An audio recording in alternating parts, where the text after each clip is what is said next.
ஒரு person இன்வெஸ்ட்மெண்ட்டோட core element வந்துட்டு ஒரு ஃபியூச்சரில் வந்து இன்றைக்கி இன்வெஸ்ட் பண்ண பணம் நாளைக்கு வந்துட்டு அவருக்கு ரிட்டர்ன்ஸ் தேவைப்படும் அப்படிங்கிறது தான் பேசிக்காக. ஸோ இதெல்லாம் அவர் அச்சீவ் பண்ணுறதுக்கு முன்னாடி பேசிக்காக சில லெவல்ஸ் இருக்குது. அதெல்லாம் பண்ணால் தான் அந்த லெவல் அச்சீவ் பண்ண முடியுங்கிறது பேசிக் கான்செப்ட். ஸோ இதை பார்க்கறதுக்கு முன்னாடி ஒரு சின்ன தியரி ஒன்று ஃபஸ்ட்டு பார்க்கலாம். மேஸ்லாஸ் ஹைரார்கி தியரி அப்படிங்கிறது.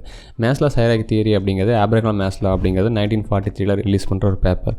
இந்த பேப்பரில் என்ன சொல்கிறாங்கன்னா, ஒரு பர்சன் வந்துட்டு அவரோட லைஃபோட ஃபுல்ஃபில்மெண்ட் அடைகிறதுக்கு சில பேசிக் லெவல் 5 பேசிக் லெவல்ஸை வந்துட்டு அவர் மீட் பண்ணால் மட்டும்தான் அந்த லைஃபோட ஃபுல்ஃபில்மெண்ட் அடைய முடியும் அப்படிங்கிறது அவரோட தியரி. இதை வந்து நம்ம ஃபினான்ஸ்லையும் பொருத்தி பார்க்கலாம். ஃபஸ்ட்டு வந்து ஃபிசியாலஜிக்கல் நீட். ஃபிசியாலஜிக்கல் நீட் அப்படின்னா என்னென்னா, ஒரு பர்சனுக்கு வந்து உணவு, உடை, உறுப்பிடம் அப்படின்னு சொல்லுவாங்கள்ல, அதோட சேர்த்துட்டு அந்த பர்சனுக்கு வந்து தூய்மையான காற்று இது எல்லாமே கிடைச்சாதான், அந்த பேசிக் சர்வைவல் கிடைச்சாதான் அவரால் வந்துட்டு அடுத்த லெவலை பற்றி அவரோட யோசிக்க முடியும்.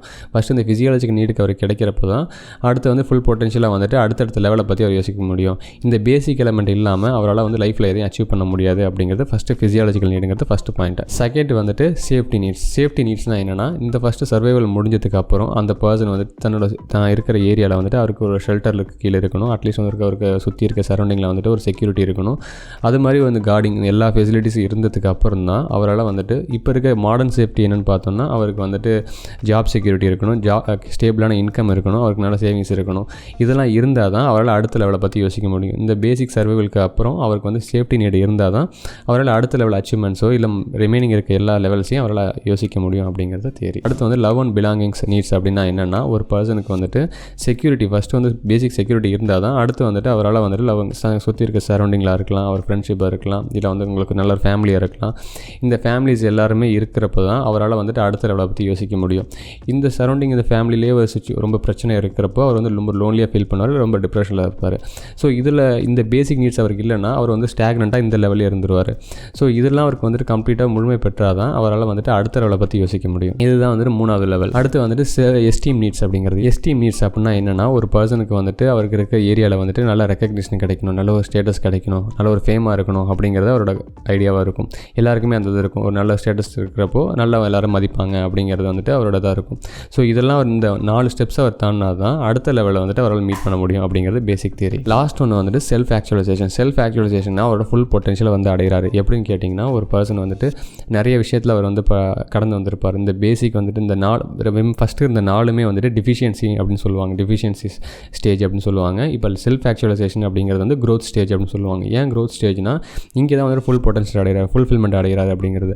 அவர் எந்த ட்ராக்கை போகணும் அப்படிங்கிறத அவர் ஐடென்டிஃபை பண்ணி அந்த துறையில் போய் அவர் சாதிப்பார்.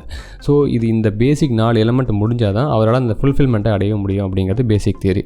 இதுதான் வந்து இந்த 5 லெவல்ஸ் தான் வந்துட்டு மேஸ்லாஸ் ஹைரார்கி தியரி அப்படிங்கிறது. ஸோ இந்த மேஸ்லாஸ் ஹைரார்கி தியரியில் 5 பேசிக் பார்த்தோம். இந்த பேசிக் 5 எலமெண்ட்ஸ் இருந்தால் தான் அவரால் வந்துட்டு லைஃப்பில் அச்சீவ் பண்ண முடியுங்கிறது, லைஃபோட ஃபுல்ஃபில்மெண்ட் அடைய முடியுங்கிறது தியரி. ஸோ இதை வந்து நம்ம ஃபினான்ஸ்லையும் பார்க்கலாம். ஃபினான்ஸில் பார்த்தோன்னா ஃபினான்ஷியல் பிரமிடிங்கிற கான்செப்ட் வச்சு பார்க்கலாம். ஃபினான்ஷியல் அச்சீவ்மெண்ட் நம்ம பண்ணுறதுக்கு பேசிக்காக நமக்கு வந்துட்டு 5 லெவல்ஸ் இருக்குது. இந்த 5 லெவல்ஸை மீட் பண்ணால் தான் நம்மளால் வந்து ஃபினான்ஷியல் ஃப்ரீடம் அப்படிங்கிறத அட்டைன் பண்ண முடியும்.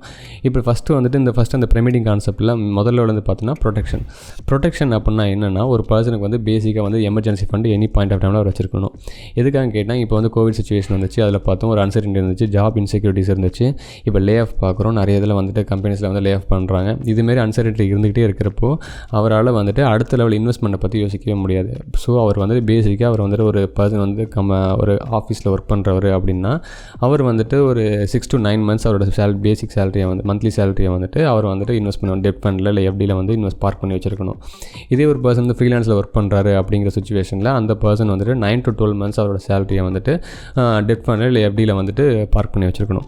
ஸோ இப்படிங்கிற பட்சத்தில் அவர் வந்து எனி பாயிண்ட் ஆஃப் டைமில் அன்சர்டனிட்டியிலேருந்து அவர் வந்து தப்பிக்க முடியும். அடுத்த ப்ரொடெக்ஷனில் ஒன்று என்னென்னா ஹெல்த் இன்சூரன்ஸ். ஹெல்த் இன்சூரன்ஸ்னால் அவர் மட்டும் ஒரு நம்ம இன்வெஸ்ட்மெண்ட்டோட கோர் பர்பஸே வந்துட்டு லாங் டேர்மில் வெல்த் ஜென்ரேட் பண்ணுறது தான். ஈவன் வந்துட்டு இன்றைக்கி நம்ம இன்வெஸ்ட் பண்ணுற பணம் வந்து நாளைக்கு ஒரு நல்ல வெல்த் ஜென்ரேட் பண்ணி கொடுக்கறதுக்காக தான் நம்ம இன்றைக்கி இன்வெஸ்ட் பண்ணுறோம். ஸோ அப்படிங்கிற சுச்சுவேஷனில் நம்ம வந்துட்டு இனி ஒரு மெடிக்கல் கண்டிஷனோ ஒரு கோவிட் கிரைசிஸில் பார்த்தோம், மொத்த ஃபேமிலியுமே வந்துட்டு ஹாஸ்பிட்டல் அட்மிட் ஆனாங்க. ஸோ இதுமாரி ஒரு மேஜர் கிரைசிஸ் வரப்போ மொத்த வெல்த்தையுமே இந்த சின்ன மெடிக்கேஷன் எடுத்துகிட்டு போயிடும், மெடிக்கல் கண்டிஷன் வந்து எடுத்துகிட்டு போயிடும். ஸோ இப்படிங்கிற பட்சத்தில் நம்ம வந்துட்டு ப்ராப்பராக ஹெல்த் இன்சூரன்ஸ் ஒரு ஃபேமிலியில் இருக்க எல்லாருமே சரௌண்டிங்கில் இருக்க எல்லாருமே வந்துட்டு ப்ராப்பர் ஹெல்த் இன்சூரன்ஸ் தான் மெயின்டைன் பண்ணி வச்சிருக்கணும். 3வது வந்து லைஃப் இன்சூரன்ஸ். லைஃப் இன்சூரன்ஸ்னால் ஒரு பர்சன் வந்துட்டு அந்த பர்சன் அவர் தான் சம்பாதிக்கிறாருன்னா அந்த பர்சன் இறந்து போயிட்டாருன்னா அந்த ஃபினான்ஷியல் பர்டன் வந்து அவங்க ஃபேமிலிக்கு போகக்கூடாது. ஸோ இப்படிங்கிற பட்சத்தில் அவர் ப்ராப்பராக வந்துட்டு அவரோட மந்த்லி சேலரி அவர் இயர்லி எக்ஸ்பென்ஸ்லேருந்து ஒரு 10 to 20 times அவர் வந்துட்டு எடுத்து வச்சிருக்கப்ப அவருக்கு வந்துட்டு லைஃப் வந்துட்டு ரொம்ப செக்யூர்டாக இருக்கும் அவங்களுக்கு வந்து ப்ரொடெக்ஷன் ஆஸ்பெக்டில். நெக்ஸ்ட் வந்து இன்வெஸ்ட்மெண்ட் ஏன் ஒரு பர்சன் வந்து பண்ணணும் அப்படின்னு பார்த்தோம்னா, அந்த பர்சன் வந்து இன்ஃப்ளேஷன் பீட் பண்ணுறதுக்கும் அட் த சேம் டைம் வந்துட்டு ஃபியூச்சரில் வெல்த் ஜென்ரேட் பண்ணுறதுக்கும். எதுக்காக நம்ம ஃபியூச்சரில் வெல்த் ஜென்ரேட் பண்ணணும்னா, இன்றைக்கி வந்துட்டு ஒரு பர்சன் ஏர்ன் பண்ணுறாரு, அதே பணத்தை வந்து கடைசி வரைக்கும் ஏர்ன் பண்ணிகிட்டே இருக்க போகிறதில்ல. அவருக்கு வந்து ஏஜ் ஆக போகுது, அடுத்து வந்து ரிட்டைர்மெண்ட்னு வரப்போகுது. ஸோ அந்த ரிட்டைர்மெண்ட் வரப்போ அவருக்குன்னு ஒரு கார்பஸ் வேணும், ஒரு பணம் தேவைப்படும். அப்படிங்கிறப்போ அவர் வந்துட்டு இன்றைக்கி இன்வெஸ்ட் பண்ணால் தான் அன்றைக்கி வந்துட்டு ஒரு ரிட்டைர்மெண்ட்டுக்கு ஒரு பணத்தை சேர்த்து வைக்க முடியும். ஸோ அதுக்காகவும் அடுத்து வந்து ஃபியூச்சர் கோல்ஸ்க்காகவும் அவர் வந்து இன்றைக்கி இன்வெஸ்ட் பண்ணி ஆகணும். ஸோ இதுதான் வந்துட்டு 2வது லெவல். அடுத்து வந்து ரிஸ்க் டைவர்சிஃபிகேஷன். ரிஸ்க் டைவர்சிஃபிகேஷன் என்னென்னா, ஒரு பர்சன் வந்துட்டு ஒரே அசெட்டில் மட்டும் இன்வெஸ்ட் பண்ணாமல் டிஃப்ரெண்ட் அசெட்டில் இன்வெஸ்ட் பண்ணணும். ஜஸ்ட் கோல்டில் மட்டும் இன்வெஸ்ட் பண்ணுறது இல்லை, அடுத்து வந்துட்டு ஸ்டாக் மார்க்கெட்டில் மட்டும் இன்வெஸ்ட் பண்ணுறது கிடையாது, அடுத்து ரியல் எஸ்டேட்டில் மட்டும் இன்வெஸ்ட் பண்ணுறது கிடையாது. டிஃப்ரெண்ட் அசெட்டில் கொஞ்சம் அமௌண்ட் வந்து இன்வெஸ்ட் ஒரு ₹100 இருக்குன்னா இன்வெஸ்ட் பண்ண போகிறாருன்னா அந்த பணத்தை வந்துட்டு கோல்டில் கொஞ்சம், எஃப்டியில் கொஞ்சம், டெட் ஃபண்டில் கொஞ்சம், அடுத்து வந்து ஸ்டாக் மார்க்கெட்டில் large cap, mid cap, small cap இருக்குது, அப்புறம் ஹைப்ரிட் ஃபண்ட் இருக்குது, செக்டரல் ஃபண்ட் இருக்குது. இது மாதிரி டிஃப்ரெண்ட் அசெட்டில் இன்வெஸ்ட் பண்ணுறப்போ அவரோட போர்ட்ஃபோலியோ வந்துட்டு ரிஸ்க்கு வந்து ரொம்ப கம்மியாக அஃபெக்ட் ஆகும். அடுத்த சேம் டைம் அவர் வந்துட்டு டிஃப்ரெண்ட் இதில் வந்துட்டு போர்ட்ஃபோலியோ வந்துட்டு க்ரோ ஆகிறதுனால அவருக்கு வந்து நல்ல ரிட்டர்ன்ஸும் கிடச்சிருக்கும். அடுத்து வந்து க்ரோத்துங்கன்னா என்னென்னா, ஒரு பர்சன் வந்துட்டு டிஃப்ரெண்ட் அசெட்டில் இன்வெஸ்ட் பண்ணுறது. அதாவது வந்துட்டு ஜஸ்ட்டு ரொம்ப லோ ரிட்டர்ன்ஸ் தான் கிடைக்குது அப்படின்னு எஃப்டியில் மட்டும் இன்வெஸ்ட் பண்ணிட்டே இல்லாமல் டிஃப்ரெண்ட் அசெட்டில், அதாவது ஸ்டாக் மார்க்கெட்டில் கொஞ்சம் இன்வெஸ்ட் பண்ணுறது. ஸ்டாக் மார்க்கெட்டில் ஹை ரிட்டர்ன்ஸ், கொஞ்சம் ஹை ரிஸ்க் போனால் தான் ஹை ரிட்டர்ன்ஸ் கிடைக்கும், லோ ரிஸ்க் போனால் லோ ரிட்டர்ன்ஸ் தான் கிடைக்கும். ஸோ நம்ம இந்தியாவில் வந்துட்டு 2023 மட்டும் RBI என்ன சொல்கிறாங்கன்னா, 182 லட்சம் கோடி வந்துட்டு பேங்க் டெபாசிட்டில் மட்டும் இருக்குது. ஸோ ஒரே இதில் வந்து லோ ரிஸ்க் இருக்குது அப்படின்ட்டு நம்ம லோ ரிஸ்க்கில் இன்வெஸ்ட் பண்ணிகிட்டே இருந்தோம்னா நமக்கு வந்து இன்ஃப்ளேஷனையும் பீட் பண்ணாது, வெல்த்தையும் ஜென்ரேட் பண்ணாது. சம் போர்ஷன் ஆஃப் அமௌண்ட்டை வந்து நம்ம ஸ்டாக் மார்க்கெட்டில் இன்வெஸ்ட் பண்ணால் தான் நமக்கு வந்துட்டு அட்லீஸ்ட் வெல்த் ஜென்ரேட் ஆகும். கொஞ்சம் ஹை ரிஸ்க் எடுத்தால் தான் ஹை ரிட்டர்ன்ஸும் கிடைக்கும். அடுத்து வந்து ஃபினான்ஷியல் ஃப்ரீடம். இதுதான் வந்து லாஸ்ட் செக்மெண்ட். எதுக்காக வந்து ஃபினான்ஷியல் ஃப்ரீடம்னா என்னென்னா, ஒரு பர்சனோட எப்போ பேசிவ் மணி வந்துட்டு ஆக்டிவ் மணியை பீட் பண்ணதோ அப்போ வந்துட்டு அவர் வந்துட்டு இதுக்கு மேலே வந்து ஒர்க் பண்ணுறதோ, அவருக்கு பிடிக்காத ஜாபில் இருந்தாலும் அவர் ரிட்டையர் ஆகிடலாம். இதுக்காக தான் வந்துட்டு பேசிக்காக இந்த ஒரு லெவல் அட்டைன் பண்ணுறதுக்காக தான் நம்ம மற்ற 4 பேசிக் லெவலை வந்து நம்ம மீட் பண்ணி ஆகணும். அதை பண்ணாமல் இந்த லெவல் அட்டைன் பண்ணவே முடியாது. எப்படின்னு கேட்டிங்கன்னா, ஒரு பர்சனுக்கு வந்து பேசிக்காக வந்து இந்த ப்ரொடெக்ஷன் இல்லாமல் அவரால் வந்து இந்த ஃபுல்ஃபில்மெண்ட் வர முடியாது. அவருக்கு வந்து நமக்கு வந்துட்டு வெல்த் ஜென்ரேட் பண்ணுறதுக்காக நம்ம வந்துட்டு எல்லா இன்வெஸ்ட்மெண்ட்டுமே பண்ணுறோம். அவர்கிட்ட ஒரு ப்ராப்பர் ஹெல்த் இன்சூரன்ஸ் இல்லை, லைஃப் இன்சூரன்ஸ் இல்லாமல் இருந்துச்சுன்னா அவருக்கு வந்து என்னென்ன சேவிங்ஸ் பண்ணாரோ அது எல்லாமே ஒரு சின்ன ஒரு மெடிக்கல் கண்டிஷன் வந்துட்டு எல்லாமே எடுத்துகிட்டு போயிடும்.